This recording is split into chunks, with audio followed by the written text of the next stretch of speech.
Hi ನಮಸ್ತೆ ಎಲ್ರಿಗೂ welcome to Bharati Kaur Kannada vlogs. ನಮಗೆಲ್ರಿಗೂ ತಿಳಿದಿರೋ ಹಂಗೆ ಸೌತಿಂದ ಹಿಡಿದು ನಾರ್ತ್ವರೆಗೂ ಬಿಸಿಲು ಕಾಲ ಶುರು ಆಗಿಬಿಟ್ಟಿದೆ. ಈಗಷ್ಟೇ ನಾನು ತಲೆ ಸ್ನಾನ ಮಾಡ್ಕೊಂಡು ಬಂದಿದ್ದೀನಿ. ಅದು ಬಿಸಿ ಬಿಸಿ ನೀರಲ್ಲಿ ಸ್ವಲ್ಪ ಸೆಕೆ ಜಾಸ್ತಿ ಆಗ್ತಾಯಿತ್ತು. ಅದಕ್ಕೆ ಫ್ರಿಜ್ಜಲ್ಲಿಟ್ಟಿರೋ ಜ್ಯೂಸನ್ನು ತೆಗೆದು ಕುಡಿದ್ಬಿಟ್ಟು ಈಗ ನಿಮಗೆ ಮಧ್ಯಾಹ್ನದ ಊಟಕ್ಕೆ ಏನು ಮಾಡಿದ್ದೀನಿ ಅಂತ ತೋರಿಸ್ತಾ ಇದ್ದೀನಿ. ಮೊಸರು ಸಾರು ಮಾಡಿದ್ದೀನಿ, ಅದು ಖಾರ ಬೂಂದಿ ಆಗಿಬಿಟ್ಟು ತುಂಬ ರುಚಿಯಾಗಿರುತ್ತೆ. ಇದ್ರ ಜೊತೆ ಕಾಂಬಿನೇಷನ್ ಆಗಿ ವೈಟ್ ರೈಸನ್ನು ಮಾಡಿ ಇಟ್ಬಿಟ್ಟಿದ್ದೀನಿ. ಮತ್ತು ಬೆಳಗ್ಗೆ ಆಲೂ ಪರಾಟ ಮಾಡಿದ್ದೆ ಬ್ರೇಕ್ಫಾಸ್ಟಲ್ಲಿ, ಅದು ಒಂದು ಮಿಕ್ಕೋಗಿದೆ, ಅದನ್ನು ನಿಮಗೆ ತೋರಿಸ್ತಾ ಇದ್ದೀನಿ. ಇವತ್ತು ಸ್ವಲ್ಪ ಲೇಟೇ ಆಯಿತು ಕೆಲಸ ಎಲ್ಲ ಮಾಡಿ ಮುಗಿಸೋದಕ್ಕೆ, ಅದಕ್ಕೆ ಇವಾಗ ಸ್ನಾನ ಮಾಡಿದ್ದು ನಾನು. ಮತ್ತು ಈಗೀಗ ನಾನು ಕೆಲವಷ್ಟು ಮೀಶೋ ಆ್ಯಪಿಂದ ಐಟಮ್ಗಳನ್ನು ಖರೀದಿ ಮಾಡೋದು ಶುರು ಮಾಡಿದ್ದೀನಿ. ಫಸ್ಟ್ ಟೈಮ್ ಬಂದುಬಿಟ್ಟು ನಾನು ಬಟ್ಟೆಗಳನ್ನ ಶಾಪ್ ಮಾಡಿದೆ, ತುಂಬ ಚೆನ್ನಾಗಿತ್ತು ಕ್ವಾಲಿಟಿ ಎಲ್ಲ. ಅದಾದಮೇಲೆ ಸ್ವಲ್ಪ ಟಾಯ್ಲೆಟರೀಸ್ನ ನಾನು ಆರ್ಡರ್ ಮಾಡಿದ್ದೆ, ಅದೆಲ್ಲ ನಾನು ವ್ಲಾಗಲ್ಲಿ ತೋರಿಸಿಲ್ಲ ಟಾಯ್ಲೆಟರೀಸ್ ಯಾವುದ್ಯಾವ್ದು ಅಂತ ಹೇಳ್ಬಿಟ್ಟು. ಬಟ್ ಅದ್ರದ್ದು ಕ್ವಾಲಿಟಿ ತುಂಬ ಚೆನ್ನಾಗಿತ್ತು. ಇದು ಥರ್ಡ್ ಟೈಮು ಕಿಚನ್ಗೆ ಬೇಕಾಗಿರುವ ಸ್ವಲ್ಪ ಸ್ಟ್ಯಾಂಡ್ಗಳನ್ನ ಆರ್ಡರ್ ಮಾಡಿದ್ದೆ, ಅದು ಇವತ್ತು ಬೆಳಗ್ಗೆನೇ ಬಂದಿತ್ತು. ಸೊ ಡಿಸ್ಪ್ಲೇ ಮಾಡಿದ್ದೀನಿ, ನಿಮಗೂ ತೋರಿಸ್ತಾ ಇದ್ದೀನಿ. ನಿಜವಾಗ್ಲೂ ಹೇಳ್ಬೇಕಂದ್ರೆ ಕಡಿಮೆ ಪ್ರೈಸ್ಗೆ ಇಷ್ಟು ಒಳ್ಳೆ ಪ್ರಾಡಕ್ಟ್ಸ್ನ ಸೇಲ್ ಮಾಡ್ತಾ ಇದ್ದಾರೆ. ಮೀಶೋ ಆ್ಯಪಿಂದ ಬಹಳಷ್ಟು ಗೃಹಿಣಿಯರಿಗೆ ಹೆಲ್ಪ್ ಆಗ್ತಾ ಇದೆ ಕಿಚನ್ನ ಮನೇನ ಆರ್ಗನೈಸ್ ಆಗಿ ಇಟ್ಕೊಳ್ಳೋದಕ್ಕೆ. 600 ರೂಪಾಯಿಗಿಂತ ಕಡಿಮೆನೇ ಈ ಮೂರಕ್ಕೂ ನಾನು ಪೇ ಮಾಡಿರೋದು. ಕ್ವಾಲಿಟಿ ಅಂತೂ ತುಂಬ ಚೆನ್ನಾಗಿದೆ. ಮತ್ತು ಮೊಸರಾಕಿಟ್ಟಿರೋ ಈ ಮಡ್ ಪಾಟ್ ಬಂದುಬಿಟ್ಟು ಲಾಸ್ಟ್ ಮಂತ್ ನಾವು ಬಿರಿಯಾನಿ ಬೈ ಕಿಲೋಯಿಂದ ಬಿರಿಯಾನಿನ ಆರ್ಡರ್ ಮಾಡಿದ್ವಿ, ಅದರದ್ದು ಪಾಟ್ಸ್ ಇವು. ಎರಡರಲ್ಲಿನೂ ನಾನು ಮೊಸರು ಇಕ್ಕಿದ್ದೀನಿ. ಒಂದರಲ್ಲಿ ಖಾಲಿ ಆಗಿಬಿಟ್ಟಿದೆ, ಯಾಕಂದರೆ ನಾನು ಆಲ್ರೆಡಿ ಮೊಸರು ಸಾರು ಮಾಡಿಬಿಟ್ಟಿದ್ದೀನಿ. ಇನ್ನೊಂದರಲ್ಲಿ ಬೆಳಗ್ಗೆನೇ ನಾನು ಮೊಸರು ಹಾಕಿಟ್ಟಿರೋದು, ಅದು ಇನ್ನೂ ಸೆಟ್ ಆಗ್ತಾ ಇದೆ. ಹೋಮ್ ಮೇಕರ್ಸ್ ಅದ ನಮಗೆ ಈ ಥರ ಚಿಕ್ಕ ಚಿಕ್ಕ ಐಟಮ್ಗಳನ್ನು ಶಾಪಿಂಗ್ ಮಾಡಿದ್ರೂ ತುಂಬ ಖುಷಿ ಸಿಗುತ್ತೆ ಅಲ್ವಾ. ಸೊ ಬೆಳಗ್ಗೆಯಿಂದ ನಾನು ತುಂಬ ಕೆಲಸ ಮಾಡಿಬಿಟ್ಟು ಟಯರ್ಡೂ ಆಗಿಬಿಟ್ಟಿದ್ದೆ ಇವತ್ತು. ಯಾಕಂದರೆ ರೊಟೀನ್ ಕ್ಲೀನಿಂಗ್ ಕೆಲಸ ಬಿಟ್ಬಿಟ್ಟು ಈ ಟಾಯ್ಲೆಟ್ಗಳು ವಾಶ್ ಮಾಡೋದಿದೆಲ್ಲಪ್ಪ, ಅದರಲ್ಲಿ ಸೊಂಟ ನೋವು, ಕೈ ನೋವು ಎಲ್ಲನೂ ಬಂದುಬಿಡುತ್ತೆ. ಅದರ ಮೇಲೆ ಒಂದು ಟಾಯ್ಲೆಟ್ ಆದರೆ ಪರವಾಗಿಲ್ಲ, ಮೂರು ಟಾಯ್ಲೆಟ್ಗಳಿವೆ. ಅವನ್ನೆಲ್ಲ ತಿಕ್ಕಿ ಕ್ಲೀನ್ ಮಾಡೋದಷ್ಟಿಗೆ ನಂದು ಕೈ ಕಾಲು ಎಲ್ಲ ನೋವು ಆಗ್ತಾಯಿತ್ತು. ಅದಕ್ಕೆ ಬಿಸಿ ಬಿಸಿ ನೀರಲ್ಲಿ ಸ್ನಾನ ಮಾಡಿದ್ದೀನಿ. ಇವಾಗ ತೋರಿಸಿರೋ ಟಾಯ್ಲೆಟು ಲಿವಿಂಗ್ ರೂಮಲ್ಲಿ ಅಟ್ಯಾಚ್ಡ್ ಆಗಿರೋದು, ಅದನ್ನು ಅಷ್ಟು ಯೂಸ್ ಮಾಡಲ್ಲ ನಾವು. ಬರೀ ನಾನು ಮನೆ ಒರೆಸೋವಾಗ ಮ್ಯಾಟ್ಗಳೆಲ್ಲ ಹೋಗಿತೀನಲ್ಲ, ಅದು ಅವಾಗ ಯೂಸ್ ಮಾಡ್ತೀನಿ. ಇವಾಗ ತೋರಿಸ್ತಾ ಇರೋ ಟಾಯ್ಲೆಟ್ ಬಂದುಬಿಟ್ಟು ನಮ್ಮ ಯಜಮಾನ್ರವರ ಬೆಡ್ರೂಮಲ್ಲಿ ಇರೋದು. ಇದು ಬಂದುಬಿಟ್ಟು ನಮ್ಮ ಯಜಮಾನ್ರು ಮತ್ತು ದೊಡ್ಡ ಮಗ ತುಂಬ ಯೂಸ್ ಮಾಡೋದು. ನಾನು ನನ್ನ ಚಿಕ್ಕ ಮಗ ಇಬ್ಬರು ಯೂಸ್ ಮಾಡಲ್ಲ. ಮತ್ತು ನಮ್ಮ ಯಜಮಾನ್ರು ಒಂದು ಸಲನೂ ಈ ಮನೆಗೆ ಬಂದ ಮೇಲೆ 2 ವರ್ಷ ಆಗ್ತಾಯಿದೆ, ಕ್ಲೀನ್ ಅಂತೂ ಮಾಡೋದೇ ಇಲ್ಲ. ನಾನು ಅವ್ರಿಗೆ ಹೇಳ್ತಾ ಇರ್ತೀನಿ, ನೀನು ಯೂಸ್ ಮಾಡೋ ಟಾಯ್ಲೆಟು ನೀನೇ ಕ್ಲೀನ್ ಮಾಡ್ಕೊ ಅಂತ ಹೇಳ್ಬಿಟ್ಟು. ಅವ್ರಿಗೆ ಟಾಯ್ಲೆಟ್ ಕ್ಲೀನ್ ಮಾಡಿದ್ರೆ ಏನೋ ಒಂದು ಕೆಟ್ಟ ಕೆಲಸ ಆ ಥರ ಮಾಡ್ತಾರೆ. ಬಟ್ ಕ್ಲೀನಿಂಗ್ ಮಾತ್ರ ಇರಬೇಕು. ಹೋಟೆಲಲ್ಲಿ ಯಾವ ಥರ ಇಟ್ಕೊತಾರೆ ಟಾಯ್ಲೆಟ್ಗಳನ್ನ, ಆ ಥರ ಎಲ್ಲ ಸಾಮಾನೆಲ್ಲ ತಂದು ಇಡಬೇಕು. ಬಟ್ ಕ್ಲೀನಿಂಗ್ ಎಲ್ಲ ಮಾಡಲ್ಲ. ಆ ಕ್ಲೀನಿಂಗ್ ಎಲ್ಲ ಮಾಡೋದು ನಾನೇ. ಯಾವಾಗ ಕ್ಲೀನ್ ಮಾಡ್ತಾ ಇರ್ತೀನೋ ಆವಾಗವಾಗ ಎಲ್ರಿಗೂ ಕ್ಲಾಸ್ ತೆಗಿತಾ ಇರ್ತೀನಿ ನಾನು. ಇದು ಬಂದುಬಿಟ್ಟು ನಮ್ಮ ಬೆಡ್ರೂಮು, ಅಂದರೆ ನಾನು ನನ್ನ ಮಕ್ಕಳು ಮಲ್ಕೊಳ್ಳೋ ಬೆಡ್ರೂಮು. ನಮ್ಮ ಯಜಮಾನ್ರು ಬೇರೆ ಮಲ್ಕೊತಾರೆ, ನಾನು ಮಕ್ಕಳ ಜೊತೆ ಮಲ್ಕೊತೀನಿ. ಸೊ ಈ ತುಂಬ ಅಂದರೆ ನಾನು ನನ್ನ ಚಿಕ್ಕ ಮಗನೇ ಈ ಟಾಯ್ಲೆಟ್ನ ಯೂಸ್ ಮಾಡೋದು. ಮತ್ತು ಸ್ನಾನ ಮ್ಯಾಕ್ಸಿಮಮ್ ಎಲ್ಲರೂ ಇದೇ ಟಾಯ್ಲೆಟಲ್ಲಿನೇ ಮಾಡೋದು, ಯಾಕಂದರೆ ಇಲ್ಲಿ ಗೀಝರ್ ಇದೆ. ಸ್ಪೆಷಲಿ ಚಿಲ್ಡ್ ಮೋಸಮಲ್ಲಿ, ಅಂದರೆ ವಿಂಟರ್ ಸೀಸನಲ್ಲಿ ಈ ಟಾಯ್ಲೆಟ್ನ ತುಂಬ ಯೂಸ್ ಮಾಡ್ತೀವಿ. ಇಲ್ಲಿ ಹಾರ್ಡ್ ವಾಟರ್ ಆದ ಕಾರಣದಿಂದ ತುಂಬ ಯೂಸ್ ಮಾಡೋ ಟಾಯ್ಲೆಟ್ಗಳಲ್ಲಿ ತುಂಬ ವೈಟ್ ಪ್ಯಾಚಸ್ ಎಲ್ಲ ಬಂದುಬಿಡುತ್ತೆ. ಅಯ್ಯೋ, ಅದೆಷ್ಟು ಕ್ಲೀನ್ ಮಾಡಿದ್ರೂ ಹೋಗೋದೇ ಇಲ್ಲ. ನಾನು ರಿಕ್ವೆಸ್ಟ್ ಮಾಡ್ಕೊತೀನಿ ನಮ್ಮ ಯಜಮಾನ್ರಿಗೆ, ಕ್ಲೀನ್ ಮಾಡಿಕೊಡಪ್ಪ ಅಂತ ಹೇಳ್ಬಿಟ್ಟು. ಅವ್ರಿಗೆ ಎಷ್ಟು ರಿಕ್ವೆಸ್ಟ್ ಆದರೂ ಮಾಡಿ ಟಾಯ್ಲೆಟ್ ಅಂತೂ ಟಚ್ ಮಾಡಲ್ಲ. ಅವ್ರಿಗೆ ಚಿಕ್ಕ ವಯಸ್ಸಿಂದನೂ ರೂಢಿ ಇಲ್ವಂತೆ ಟಾಯ್ಲೆಟ್ ಎಲ್ಲ ವಾಶ್ ಮಾಡಿಬಿಟ್ಟು, ಅದಕ್ಕೆ ಅವರು ಕ್ಲೀನೇ ಮಾಡಲ್ಲ. ಅದಕ್ಕೆ ನಾನು ಅವ್ರಿಗೆ ಬೈದು ಹೇಳ್ತಾ ಇರ್ತೀನಿ, ಚಿಕ್ಕ ವಯಸ್ಸಿಂದ ಎಲ್ರಿಗೂ ಎಲ್ಲ ಎಕ್ಸ್ಪೀರಿಯೆನ್ಸ್ ಆಗಿರಲ್ಲ, ರೂಢಿನೂ ಆಗಿರಲ್ಲ. ವಯಸ್ಸು ಆಗ್ತಾ ಒಂದೊಂದಾಗಿ ನಾವು ಕಲ್ತ್ಕೊತೀವಿ. ನಮ್ಮದು ಅಂತ ಮನೆ ಆದಮೇಲೆ ನಾವು ಎಲ್ಲನೂ ಮಾಡಬೇಕು. ಇದು ಬರಲ್ಲ, ಅದು ಬರಲ್ಲ, ಅದು ಮಾಡಲ್ಲ, ಇದು ಮಾಡಲ್ಲ ಅಂತ ಹೇಳಿದ್ರೆ ಇನ್ಯಾರು ಮಾಡ್ತಾರೆ?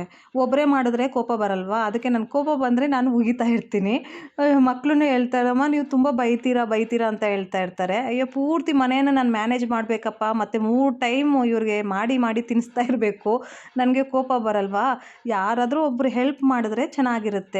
ಹೆಣ್ಮಕ್ಳಿರೋ ಮನೆಯಲ್ಲಿ ತಾಯಂದಿರಿಗೆ ಅಂತೂ ತುಂಬ ಅಂದರೆ ತುಂಬ ಹೆಲ್ಪ್ ಆಗುತ್ತೆ. ಯಾಕಂದರೆ ಹೆಣ್ಮಕ್ಳು ಏನು ಹೇಳ್ದಿರಾನೆ ಎಲ್ಲನೂ ಅರ್ಥ ಮಾಡ್ಕೊತಾರೆ. ಗಂಡು ಮಕ್ಕಳಿರೋ ಮನೆಯಲ್ಲಿ ಅವ್ರಿಗೆ ಎಷ್ಟೇ ನಾವು ಹೇಳ್ಕೊಟ್ರು ಎಲ್ಲನೂ ಕ್ಯಾಶುಯಲಾಗಿ ತಗೊತಾರೆ, ಸೀರಿಯಸ್ ಆಗಿ ತಗೊಳ್ಳೋದೇ ಇಲ್ಲ. ಅಯ್ಯೋ, ನಮ್ಮ ಅಮ್ಮ ಬೈದು ಎಲ್ಲನೂ ಮಾಡ್ತಾರೆ ಬಿಡು ಅಂತ ಹೇಳ್ಬಿಟ್ಟು ಸುಮ್ಮನೆ ಅವ್ರ ಪಾಡ್ಗೆ ಅವ್ರು ಇರ್ತಾರೆ. ಟೈಮ್ಗೂ ನಾವು ಮಾಡಿ ಹಾಕ್ತಾ ಇರ್ತೀವಿ, ತಿಂದು ಬೆಳೆದು ಬಿಡ್ತಾರೆ ಅಷ್ಟೇ. ಆ್ಯಕ್ಚುಲಿ ಹೇಳ್ಬೇಕಂದ್ರೆ ಗಂಡು ಮಕ್ಕಳ ತಾಯಿ ಆಗಿಬಿಟ್ಟು ಇಬ್ಬರು ಮಕ್ಳಿಗೂ ನಾನು ಎಲ್ಲನೂ ಹೇಳ್ಕೊಡ್ತಾ ಇರ್ತೀನಿ. ಮನೇನ ಯಾವ ಥರ ಇಟ್ಕೋಬೇಕು, ಯಾರಾದರೂ ಸಡನ್ನಾಗಿ ಮನೆಗೆ ಬಂದುಬಿಟ್ರೆ ಗಲೀಜಾಗಿದ್ದರೆ ಯಾವ ಥರ ಇಂಪ್ರೆಷನ್ ಆಗುತ್ತೆ, ಆ ಥರ ಮಾತುಗಳೆಲ್ಲ ಹೇಳ್ತಾ ಇರ್ತೀನಿ.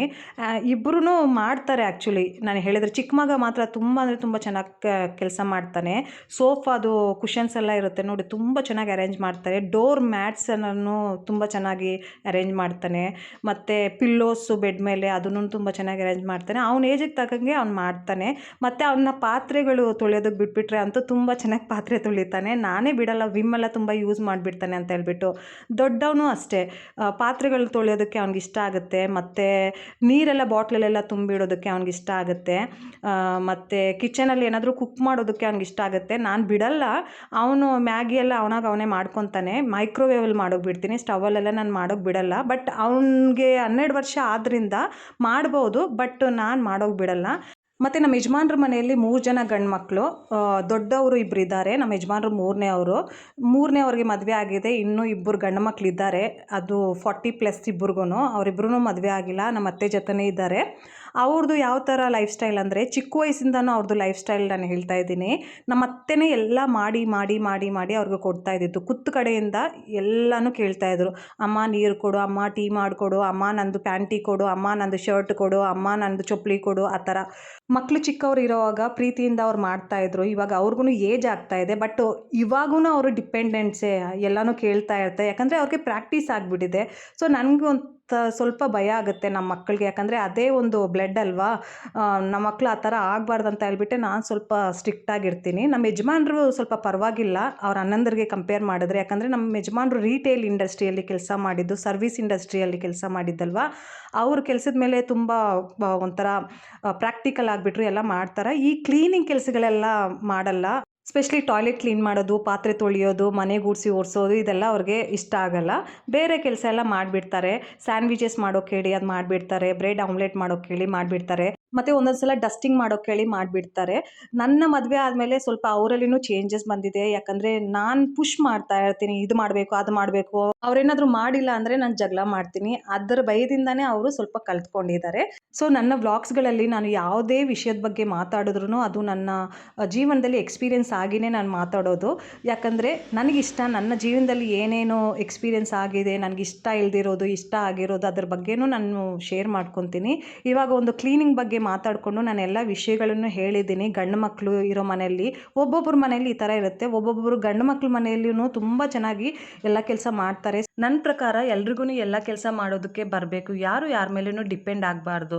ಹೆಣ್ಮಕ್ಳಾದ ನಾವು ಮನೆ ಮ್ಯಾನೇಜ್ ಮಾಡ್ತೀವಿ, ಆಚೆ ಕೆಲ್ಸಕ್ಕೆ ಹೋಗ್ಬಿಟ್ಟು ಸಂಪಾದನೆನೂ ಮಾಡೋ ಶಕ್ತಿ ನಮ್ಮಲ್ಲಿ ಇದೆ. ಗಂಡು ಮಕ್ಕಳಾದವರು ಅದೇ ಥರನೇ ಇರಬೇಕು. ಎಲ್ಲರೂ ಅಂತ ಹೇಳ್ತಾ ಇಲ್ಲ, ಕೆಲವರು ಮನೆಯೂ ಮ್ಯಾನೇಜ್ ಮಾಡ್ತಾರೆ, ಆಚೆ ಸಂಪಾದನೆನೂ ಮಾಡ್ತಾರೆ. ಬಟ್ ಕೆಲವರು ಗಂಡು ಮಕ್ಕಳು ಆಚೆ ಹೋಗ್ಬಿಟ್ಟು ಸಂಪಾದನೆ ಮಾಡಿಬಿಟ್ರೆ ಮನೆಯಲ್ಲಿ ಬಂದರೆ ಒಂದು ಗ್ಲಾಸ್ ನೀರನ್ನು ಕೊಡಲ್ಲ ದೊಡ್ಡವ್ರಿಗೆ, ಆ ಥರ ಎಲ್ಲ ಮಾಡ್ತಾರೆ. ಸೊ ಆ ಥರ ಇರಬಾರ್ದು. ಆದಷ್ಟು ನಮ್ಮ ಜೀವನವನ್ನು ಸರಳವಾಗಿ ನಡ್ಸ್ಕೊಂಡು ಹೋಗಬೇಕು. ಕಠಿಣವಾಗಿ ನಡ್ಸ್ಕೊಂಡು ಹೋದರೆ ಅದು ನಮಗೆ ತೊಂದರೆ ಆಗುತ್ತೆ, ನಮ್ಮ ಲೈಫೇ ತುಂಬ ಕಾಂಪ್ಲಿಕೇಟ್ ಆಗಿಬಿಡುತ್ತೆ. ಈ ಮಾತಿನಿಂದ ಈ ವ್ಲಾಗ್ನ ಇಲ್ಲೇ ಎಂಡ್ ಮಾಡ್ತಾ ಇದ್ದೀನಿ. ಐ ಹೋಪ್ ನಿಮಗೆ ಈ ವ್ಲಾಗ್ ಇಷ್ಟ ಆಗುತ್ತೆ ಅಂತ ಅನ್ಕೊತೀನಿ. ಇಷ್ಟ ಆದರೆ ಪ್ಲೀಸ್ ಲೈಕ್ ಮಾಡಿ, ಇಷ್ಟ ಆಗಿಲ್ಲ ಅಂದರೆ ಪ್ಲೀಸ್ ಕಮೆಂಟ್ ಮೂಲಕ ನಿಮ್ಮ ಒಪಿನಿಯನನ್ನು ತಿಳಿಸಿ. ಅದರ ಬಗ್ಗೆ ನಾವು ಮುಂದಿನ ವ್ಲಾಗ್ಗಳಲ್ಲಿ ಚರ್ಚೆ ಮಾಡೋಣ. Thank you so much. Bye bye, take care, have a great day.